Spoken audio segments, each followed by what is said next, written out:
first, though, Andy Train's telling us the story of his own journey of faith over the next few weeks in the new series of Journeys here on Sunday Breakfast. Andy, as I mentioned last week, is an entertainer and a trainer in emergency first aid. He was married with a daughter, but is gay and a leading figure in the LGBT community. And he's been a Christian throughout the twists and turns his life's taken so far, and told Judy where it began. I can't remember any time where suddenly somebody woke up one Sunday morning and said, you know what, we're going to church. It was just something that we did. And, being involved in, my mum being involved in youth groups and Sunday school and being at Sunday school and all the little quirks and things about Sunday school that are unique to it, like attendance register, and if you attend consecutively for so many weeks, you'd win a ruler or a pencil or something. So having all of that has kind of always been there, really, and then just progressing naturally, like my parents have done.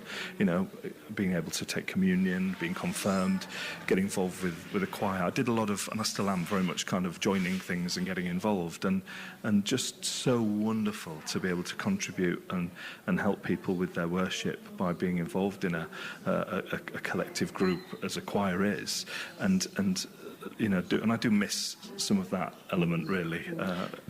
For some of us, when we're brought up and we're going to Sunday school, we're being taken to church or whatever, our first introduction is sort of social, really, isn't it, to this community that we're part of, and the rules of it and what we're expected to do. Absolutely. Can you remember a point when that became personal?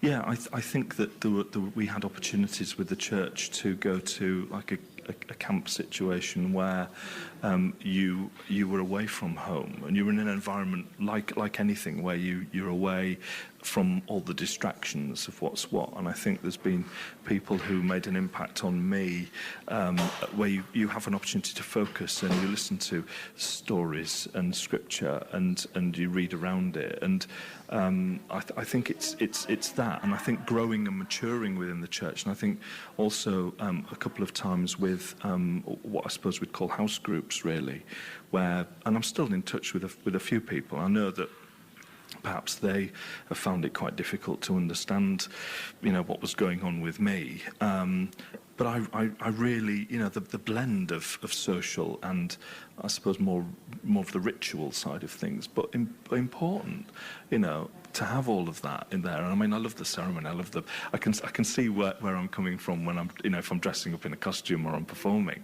That yes, it's another character, as it were, but it's more than that. It's a very personal experience. So you're wearing a cassock. You're in a collective group. I mean, going to at Christmas, singing carols around the whole Royal Infirmary, and being terribly proud to be both a member of staff and also a member of a choir, just is so wonderful and giving. But at the same time, you're getting support, and you're getting that love that generally is not questioning. It's just kind of there, really. And that's why I don't understand how people can use it as a stick to beat you with.